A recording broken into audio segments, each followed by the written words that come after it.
ఈ బులెటిన్ మీకు సమర్పిస్తున్న వారు మీ స్వప్నం ఫలిస్తుంది ఫలప్రదంగా 39 సంతాన సాఫల్యత కేంద్రం మలబార్ గోల్డెన్ డైమండ్స్. నగల VAలో కూడా 50% నేను భరిస్తాను. I respect your hard earn money.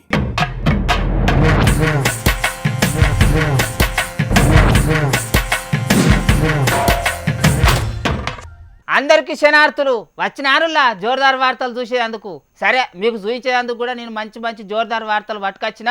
ముందుగాల పెద్ద వార్తలు. రెవెన్యూ ఉద్యోగుల తెలివిగల్ల పని. కేసీఆర్ దయ కోసం జిఆర్ స్వామికి పబ్బతి. ఆంధ్ర తెలంగాణల మల్ల ఎలక్షన్లు. ఎంపీటీసీ జెడ్పీటీసీలకు వేస్తారట ప్రకటనలు.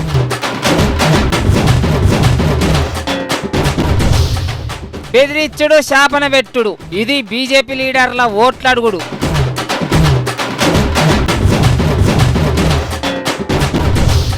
సేద తీరుతున్నారు లీడర్లు. చూసి నేర్చుకోవాలి కార్యకర్తలు.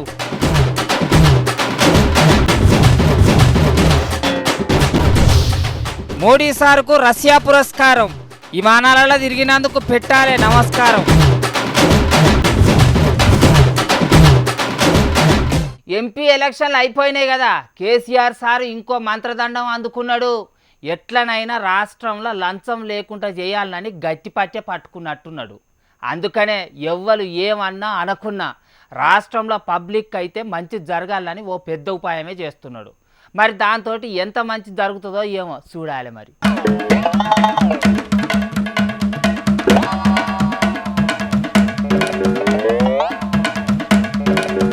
అరే, కేసీఆర్ ఏదో లంచాలు లేకుండా చేస్తానన్న వార్త చెప్తానని చిన్నజీఆర్ స్వామిని కలిసిన భక్తులను చూపిస్తున్నారేంది అని అనుకుంటున్నారా?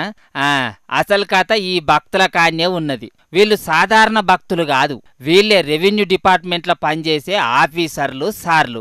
అందరూ కలిసి కట్టగట్టుకొని ఊరవతల యాగాలు పూజలు చేసుకుంటుండే జిఆర్ స్వాముల దర్శనానికి వచ్చి మొక్కుకున్నారు. మరి ఎందుకు వచ్చిర్రు, ఏం మొక్కుకున్నారన్న సంగతి వాళ్ళని అడిగితేనే వివరంగా తెలుస్తుంది. సార్, రెవెన్యూ శాఖను డిపార్ట్మెంట్ రద్దు చేస్తాను ముఖ్యమంత్రి ప్రకటనతో మీరు అనేక మందిని కలిశారు.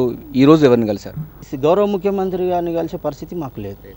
మేము ఎన్నోసార్లు అడిగాం, మాకు లేదు ఆయనను కలిసే పరిస్థితి. మరి ఎవరు చెప్పుకోవాలి? మా రెవెన్యూ మినిస్టర్ చెప్పుదామంటే మా రెవెన్యూ మంత్రి గారు లేరు, CCLA గారు. మరి ఎవరి ద్వారా మేము వెళ్ళాలి? ఈ ధర్మంగా ఎక్కడే ధర్మం ఉంటుందో అక్కడ గురువులు ఉంటారు. కాబట్టి ఆయన ఆశీర్వాదం మాకు ఉండాలి. ఆయన ఆశీస్సులు రెవెన్యూ శాఖకు ఉండాలని చెప్పేసి మేము ఈరోజు మా బృందంతో పాటు స్వామీజీ చిన్నజీయర్ స్వామిని శంషాబాద్లో వెళ్ళి మేము కలవడం జరిగింది. అర్థమవుతున్నది కదా. కింది సారు ఫైల్ కదిలియకపోతే మీదుండే సార్ దగ్గరికి పోవుడు బగ్గా తెలిసినోళ్ళు కదా రెవెన్యూ డిపార్ట్మెంట్ల కొలువుదారులు. అగో అదే తీర్లా కేసీఆర్ సారు రెవెన్యూ శాఖల అవినీతి పెరిగింది, దాని పని పడతా అని అన్నాడు కదా. అట్లా చేయొద్దు సారు అని పోదామంటే కేసీఆర్ సార్ రానిత్తలేడట. మరి కేసీఆర్ సార్కు చెప్పే పెద్ద మనుషులు ఉన్నారా దునియాల?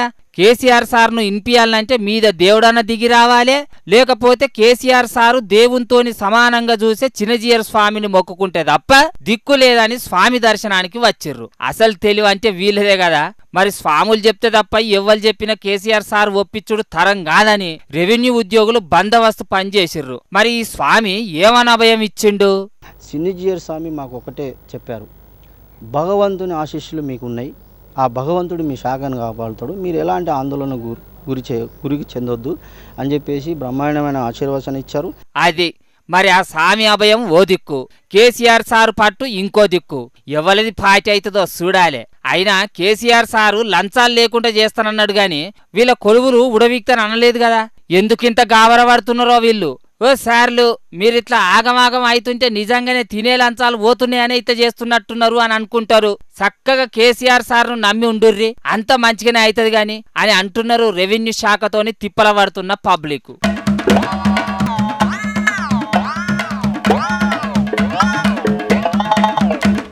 భూమి మీద సకల జీవరాశి ఉన్నది, కానీ మనుషులు మాత్రమే గొప్ప అన్నట్టు చూస్తాం. ఎందుకు చెప్పుర్రే? అరే ఎందుకేంటిదుల్లా, జంతువులేవి మాట్లాడాయి, మనకి ఇగో నాలిక మాట్లాడేది అందుకు ఇచ్చిండు కదా దేవుడు. ఇక అది చేయబట్టి లోకం మీద ఎన్నెన్ని కథలు నడుస్తున్నాయి. కుట్రలు, కోపాలు, తాపాలు, ప్రేమలు, అబ్బో చెప్పవశం కానే కాదు. కానీ నాలుకున్నది కదా అని ఏది పడితే అది మాట్లాడితే, ఎట్లా పడితే అట్లా మాట్లాడితే ఏమంటారు? మీరేమంటారో కానీ ఓ గివిలను చూసినాక అనుర్రి. और सन्यासी जब किसी के दरवाजे पर आता है, भिक्षा मांगता है, कोई बात याचना करता है, अगर उसकी बात नहीं मानी जाती है तो जानते हैं वो सन्यासी गृहस्थी के पुण्य ले जाता है और अपने पाप दे के चला जाता है। शास्त्र में लिखा है, मैं शास्त्रोक्त बात कह रहा हूँ, इसलिए कोई दौलत मांगने के लिए नहीं आया हूँ, जमीन जायदाद मांगने के लिए नहीं आया हूँ, कुछ और वस्तु पदार्थ मांगने के लिए नहीं आया हूँ। वो वोट, जिस वोट से 125 करोड़ इस देशवासियों की किस्मत सुधरनी है। వింటున్నారా అనయ్యా? బాబా అవతారంలో ఉన్న బీజేపీ ఎంపీ ఏమంటున్నాడో, ఆయనకు ఓటేయకపోతే శాపనే పెడతాడట. ఉత్తరప్రదేశ్ రాష్ట్రంలో ఉన్నావుకెళ్ళి ఇది వరకు ఎంపీగా గెలిచిండు కదా, మళ్ళోసారి ఓటేసి గెలిపియాలే. ఒకవేళ ఓటేయలేదే అనుకోర్రి, నేను సన్యాసిని కదా, సన్యాసి అడిగింది ఇయ్యకపోతే శపిస్తా, మీకు మస్తు చెడు జరుగుతుంది అని అంటున్నాడు. సన్యాసి అయితే కావచ్చు గాని ఓటర్లను ఇట్లా బెదిరించేందుకు సిగ్గు శరం ఉండాలి కదా. సన్యాసి అయితే చెట్లో గుట్టలో పట్టుకొని పోయి తపస్సు చేసుకోవాలి. ఎలక్షన్లలో ఎందుకు పోటీ చేయాలి? సరే చేసిర్రు, అందరి లెక్కనే అయ్యా బాంచను నాకు ఓటేయిర్రి, గెలిపిస్తే ఈ పని చేస్తా ఆ పని చేస్తా అని అనాలి గాని గిదేం బెదిరించుడు? అంటే ఈయన శాపం పెడితే నిజంగానే చెడు జరిగితే ఈయన మీద పోటీ చేసే ఎంపీకి శాపం పెట్టి గెలిస్తేంది? ఓటర్లు ఓటు ఎవ్వలకేద్దాం అనుకున్నా కూడా వచ్చేటప్పుడు కట్కను పువ్వు గుర్తు మీద వచ్చేటట్టు మాయ చేస్తేంది? నిజంగానే అంత శుద్ధ పూస సామైతే అన్ని శక్తులే ఉంటే దేశంలో ఉన్న అన్ని రాష్ట్రాలలో బీజేపీ లీడర్లను ఎందుకు గెలిపియలేదు? నిజంగానే సన్యాసులకు ఓటేస్తే పాపం తలిగేటట్టు అయితే దేశంలో అన్ని దిక్కుల నుంచి ఆ సన్యాసులనే నిలబెట్టకపోవునా బీజేపీ పార్టీ? నాలికే ఉన్నది కదా అని ఇష్టం వచ్చినట్టు మాట్లాడితే జనం షీ కొడతారన్న జ్ఞానం లేకపోతే ఎట్లెట్ల సాధువు, ఎట్లెట్ల సన్యాసివి? జర్రంత ఆలోచన చెయ్యి అని అంటున్నారు పబ్లిక్. ఇక ఇది ఇట్లున్నదా? గిటు చూడుర్రి, ఈమె కూడా బీజేపీ లీడర్ అమ్మే మేనకా గాంధీ ఉత్త సన్నాసి మాట మాట్లాడింది. 1000 करोड़ रुपए बांटे होंगे केवल मुसलमानों के संस्थाओं के, ताकि वो फले फूले। सवाल ये है कि आप लोग जब आते हो मदद के लिए तो इलेक्शन के टाइम जब आप कहोगे बाबा नहीं, भाजपा को नहीं देंगे, हम कोई भी पार्टी को दे देंगे जिससे भाजपा हारेगी, तो हमारा दिल भी टूटता है होगी, तो हमको वोट मत देना। ఉత్తరప్రదేశ్ సుల్తాన్పూర్ కెళ్ళి పోటీ చేస్తున్నది ఈమె. ముస్లింలు ఈమె కోటేయకపోతేనాట అస్సలు పట్టించుకోదాట. మరి ఇన్ని రోజు ముస్లింలను తిప్పల పెడుతుంటే పెద్దగా పట్టించుకున్నట్టు బెదిరిస్తున్నది ఈమె. అయినా ఎవరెట్లా ఓట్లేసిర్రన్నది ఈమెకెట్లా ఎరకైతుంది గాని ఇటువంటి మాటలు మాట్లాడొచ్చునా అని ఎలక్షన్ సంఘపోలు ఓ నోటీసు పంపిర్రు గాని బరిదెగించిన వ్యవహారాలే చేస్తున్నారు చాలా మంది లీడర్లు. ఇంకా దేశంలో ఉన్న ఓట్లన్నీ అయిపోయే వరకు ఇంకెన్నెన్ని చిత్రాలు చూడాల్సి వస్తుందో ఏమో. శభాష్, ఇగో ఇది మోడీ సార్ అంటే ఓ ఇది శబాష్ అంటే శబాష్ పొర్రి. అరే ప్రధానమంత్రి కుర్చీ ఎక్కిన కాడ నుంచి కోటి ఇడిచి కోటి తొడుగుడు, విమానం ఎక్కుడు, ఈ దేశాలు తిరుగుడు. అసలు ఈయన మన దేశానికి ప్రధానమంత్రి లేకపోతే పరాయి దేశంలో ఉండే మంత్రి అన్నట్టు అనుకున్నారు కదా. ఇగో ఇప్పుడు చెప్పుర్రి చూసినాక. నిజమైన దోస్తు అని ఎప్పటికీ కలవరిచే అమెరికా కంటే ఇండియాకు మేమే ఇంకా అసలైన దోస్తులం అని నిరూపించుకున్నది రష్యా దేశం. ఇండియా కంటే ఇండియాకు కాదు, ఇండియాను ఏలుతున్న మోడీ సార్ను తలకాయ మీద పెట్టుకున్నట్టు చేసింది. వాళ్ళ దేశంలో మస్తు గొప్ప అవార్డును మెచ్చి మోడీ సార్ మెడలేసింది. Order of Saint Andrew the Apostle అనే అవార్డు, అంటే మస్తు తోపు అవార్డు. రష్యా దేశానికి అన్ని తీర్ల దగ్గరైన అతిపెద్ద మనుషులకు మాత్రమే ఇస్తారు. అంటే చూసిర్రా, మోడీ సార్ ఊకే దేశాలు తిరిగితే ఉత్త విమానాల సోకు మీద తిరిగిండు అని అనుకున్నారు కదా. పక్క పొంటి దేశాలతోని ఎంత అభయంగా ఉన్నాడో అర్థమవుతున్నదా? పోయి ఉత్తగా మాట్లాడు కాదు, ఎన్ని తీర్ల మాట్లాడితే గంత పెద్ద గొప్పతనం వేస్తారు. నాకు నువ్వు నీకు నేనున్నా అని భరోసా ఇచ్చుడే కాదు, చేసే పనులు కూడా బరాబర్ అట్లా చేస్తేనే అసొంటి అవార్డు వచ్చింది మోడీ సార్కు. మస్తు మంచిదే కదా. ఇన్ని రోజులకు దునియా దేశాలకు ప్రధానమంత్రి పేరు తెలుస్తున్నది, వాళ్ళ గొప్పతనం తెలుస్తున్నది మొనగాని తీరుండే పటికేనే. మొన్న యునైటెడ్ అరబ్ ఎమిరేట్స్ దేశం ఇచ్చిన జాయేద్ మెడలు, ఇప్పుడు రష్యా అవార్డు. దునియాలో తోపు లీడర్ అనిపించుకుంటున్నాడు కదా. మంచిదే, అట్లా ఎదిగితే గుర్తింపు తెచ్చుకుంటే మంచిదే కాబట్టి ఈసారి మోడీ ప్రధానమంత్రి అయితే ఎన్ని దేశాలు తిరిగినా అస్సలు మన దేశం రాకున్నా కూడా ఎవ్వరు విమర్శలు చేయకుర్రి, సరేనా?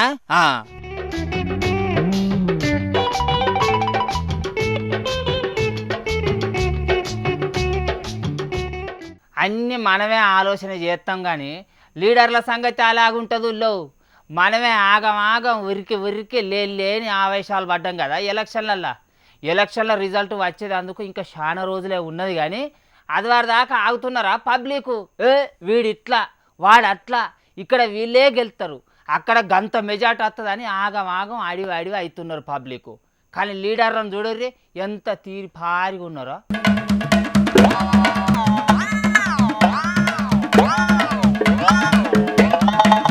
అరే ఎవరో లీడర్ గురించి చెప్తా అన్నారు, గీ దొడ్ల బర్లకు ఆవులకు మేతేసే మనిషిని చూపిస్తున్నారు అని అనుకుంటున్నారా? సరిగ్గా చూడుర్రి, ఈయన ఉత్త ఆవులను కాసే మనిషి కాదు. మొన్నటి దాకా మంగళగిరిని ఏలిన ఎమ్మెల్యే రామకృష్ణారెడ్డి సారు, అక్కడ చంద్రాల సార్ కొడుకు లోకేషన్ సార్ నిలబడ్డాడు కదా. నువ్వెంత అంటే నువ్వెంత అని కొట్లాట నడిచింది కదా.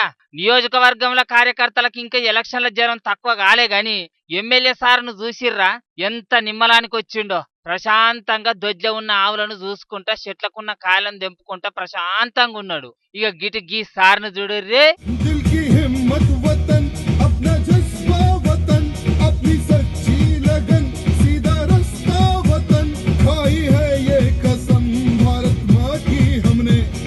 दुश्मन सभी हम तुझे ना छोड़े मेरे दिल की आवाज हर दिल की आवाज हिंदुस्तान जिंदाबाद हिंदुस्तान जिंदाबाद. సారు హుషారు చిన్నగా లేదు కదా. పాటల రికార్డింగ్ లో జోరుగున్నాడు ఎమ్మెల్యే రాజాసింగ్ సారు. ఓ చంద్రాల సార్ అయితే ఇట్లా ప్రచారాలు అయిపోగానే మనవడు దేవాంశ్ తోటి ఆట ఆడుకుంటా ఫోటో దిగలేదా? అందరంటే అందరు కాదు గాని చాలా మంది ఎమ్మెల్యేలు ఎంపీలు మాత్రం ఎలక్షన్ల ముచ్చటంతా పక్కకు వెచ్చి పెండ్లం పిల్లలతోని గొడ్లు గోదతోని హాయిగా గడుపుతున్నారు. కాబట్టి పబ్లిక్ మీరు కూడా ఇగో ఈ లీడర్ల లెక్క ఉండేదందుకు ప్రయత్నం చెయ్యుర్రి. ఓట్లప్పుడు ఓట్లేయాలి, అటెంక మన సంసారం మనం చూసుకోవాలి. అర్థమవుతున్నది అనుల్లా పబ్లిక్?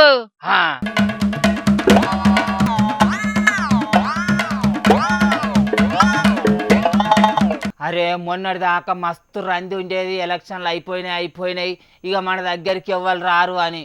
కానీ మళ్ళా మనకు గిరాకీ వచ్చే వాళ్ళ దగ్గర పడ్డదుల్లో తెలంగాణలో కొద్ది రోజులనే ఎలక్షన్లు రాబోతున్నాయి. ఇక మళ్ళా తాగుడు తినుడు ఇక నువ్వు లేక నేను లేను అనే లీడర్లు మళ్ళా రోజులు చూసుకొని మన దగ్గరికి వచ్చే వాళ్ళ అయింది. యాది పెట్టుకోరులో ఇదే ఆఖరిసారి. ఎంపీటీసీ జెడ్పీటీసీల ఎలక్షన్లు రాబోతున్నాయి. అన్ని కుదిరితే తెలంగాణలో ఈ నెల 22వ తారీఖు కాడ నుంచే ఎలక్షన్లు జరిగే కోపే కొడుతున్నది. అటు ఆంధ్రప్రదేశ్ లో జూన్లోనే ఎంపీటీసీ జెడ్పీటీసీలకు ఎలక్షన్లు పెట్టాలని ఏర్పాట్లు జోరుగా జరుగుతున్నాయి. ఆంధ్రాలంటే మళ్ళా కొత్త సర్కారు ఏర్పడ్డాక వాళ్ళ తీరు వాళ్ళ ఏర్పాటు చేసుకుంటారు కావచ్చు గాని తెలంగాణలో మాత్రం అంత కేసీఆర్ సార్దే కదా. ఎంపీ ఎలక్షన్ల రిజల్ట్ రాకముందుకే ఎంపీటీసీ జెడ్పీటీసీ ఎన్నికలు పెట్టాలని నిర్ణయం చేసి ఎలక్షన్ల సంఘానికి చెప్పిర్రు. ఓట్లను లెక్క పెట్టుడు మాత్రం ఎంపీ ఎలక్షన్ల రిజల్ట్ తర్వాతనే చేసుకోవచ్చు గాని అది రాకముందుకే ఇవి పెట్టుకోవాలి అని కాగితం రాసి పంపిర్రట. మరి కేసీఆర్ సార్ అడుగుడు వాళ్ళు కాదనుడు ఉంటదా? బరాబర్ కేసీఆర్ సార్ దలిచిందే అవుతుంది. ఈ నెలలనే ఎంపీటీసీ జెడ్పీటీసీ ఓట్లు జరుగుతాయి అని అనుకుంటున్నారు కేసీఆర్ సార్ పనితనం గురించి తెలిసిన పబ్లిక్. ఈ ఎలక్షన్లన్నీ అయిపోతే తెలంగాణను మంచిగా అభివృద్ధి చేసుకోవచ్చు అని అన్నాడు కదా కేసీఆర్ సారు. అందుకే ముమ్మిరి మీద ముమ్మిరి ఓట్లు ఒడగొడదామని తయారుగున్నారట. ఇంకేందిగా కొన్ని రోజుల దాకా మళ్ళా ఊరూర పండుగలే పొర్రి. మంచి పనులు చేసే చిన్నపిల్లగాళ్ళు ఉన్నారు అనుకోర్రి, ఏమంటాం వాళ్ళను? రాముడు మంచి బాలుడు అని అంటాం.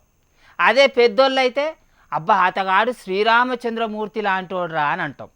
నాయకులు మంచి పాలన అందిస్తున్నారు అనుకోండి, అతని పాలన రామరాజ్యం లెక్కున్నది అని అంటాం. అంటే ఏందన్నట్టు? రామ అన్న పదమే అంత గొప్పది అన్నట్టు. గుణవంతుడు, పితృవాక్య పరిపాలకుడు, ఏకపత్నివతుడు శ్రీరామచంద్రమూర్తి. ఆ రాములోరి కళ్యాణం కూడా కమనీయం రమణీయం.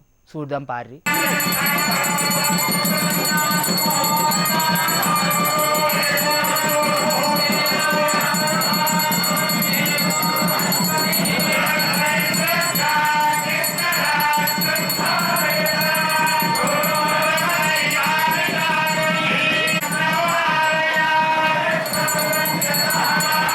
అగగో చూస్తున్నారా, పచ్చటి తోరణాలు, భక్తితోటి పరవశించిపోతున్న భక్తులు. చూస్తుంటేనే మీకు కూడా మనసు నిండా భక్తి నిండిపోతున్నది కదా. రామదాసు కంచర్ల గోపన్న కట్టించిన భద్రాచలం గుడిల సీతారాముల కళ్యాణ సంబరాలు మహా గొప్పగా మొదలైనవిలా. ఇంత గొప్పటి కార్యక్రమాన్ని ప్రత్యక్షంగా కన్నులారా చూసి తరించేదందుకు ఉష్కబొత్తెరాలనంత జనం వస్తున్నారట. ఇక అంతకు తగ్గట్టుగానే భద్రాచలంలో ఏర్పాట్లు కూడా చేసిర్రు. ఎండాకాలం కదా, వచ్చే భక్తులకు చల్లదనం కోసం సర్వ పందిళ్లు, ఫ్యాన్లు, కూలర్లు, మంచినీళ్ళ ఏర్పాట్లు చేసిర్రు జిల్లా అధికారులు. అట్లనే వేములవాడ రాజన్న గుడిల రాములోరి కళ్యాణం కవనీయంగా అర్చకుల వేదమంత్రాల నడుమ ముక్కోటి దేవతలు దీవించంగా సీతారాముల కళ్యాణం జరిగింది. ఇక కొన్ని దిక్కుల్లో సీతారాముల కళ్యాణం శనివారం నాడే జరిపిచ్చిర్రు, ఇంకా కొన్ని దిక్కుల్లో ఆదివారం నాడు జరుపుతున్నారట. గాని అయ్యా రామయ్య తండ్రి, అందరూ సుఖ సంతోషాలతోటి ఉండాలి, ఈ ఏడు దండిగా కాలం కావాలి, రైతన్నలకు మంచిగా పంటలు వండాలని చల్లగా ఆశీర్వదించు స్వామి. మా జోర్దార్ తరపున కోటొక్క శనార్థులు స్వామి.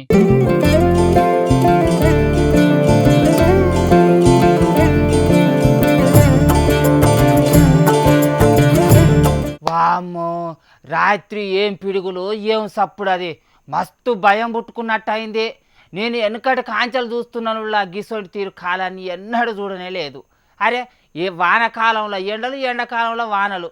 సరే, నా అసొంటి ముసలోడినంటే ఏదో బతుకుతా సత్తే చత్తా అని దుప్పటి కప్పుకొని పండుకున్నా కానీ అగో ఊళ్ళో పోయి చూడు ఎసొంటి పరిస్థితులు ఉన్నాయో. అబ్బబ్బబ్బబ్బా, ఏం వానలు ఏం కథ.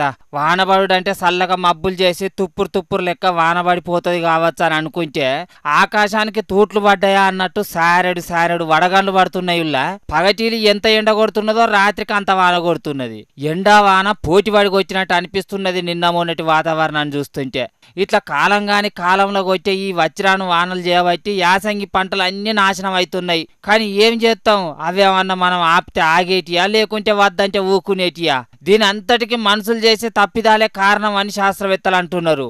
చెట్లను నరికి అడవులు లేకుండా చేసుడు, బండ్లు, కార్లు, లారీలు, బస్సుల సొంటి వాహనాల నుంచి వచ్చే పొగ చేయబట్టి వాతావరణంలో కాలుష్యం పెరిగి ఇగొగ్గిసొంటి మార్పులు వస్తున్నాయట.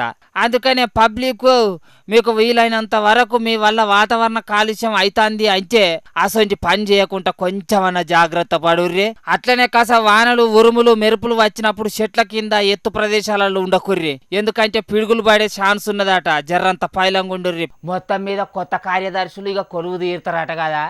ఇది వరకు కాంట్రాక్ట్ మీద ఎక్కినోళ్ళు, కొత్తగా పరీక్షలు రాసిన వాళ్ళు, పాస్ అయిన వాళ్ళు అందరికి ఆర్డర్లు ఇచ్చి ఊళ్ళకు తోలుతారట కదా.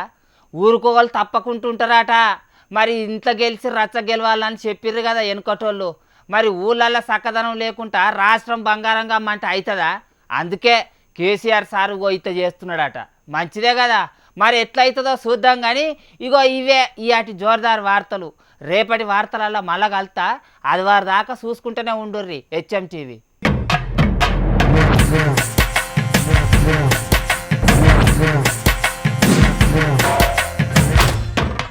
ఈ బులెటిన్ మీకు సమర్పించిన వారు మీ స్వప్నం ఫలిస్తుంది ఫలప్రదంగా. 39 సంతాన సాఫల్యత కేంద్రం. Malabar gold and diamonds. నగల VAలో కూడా 50% నేను భరిస్తాను. I respect your hard earn money.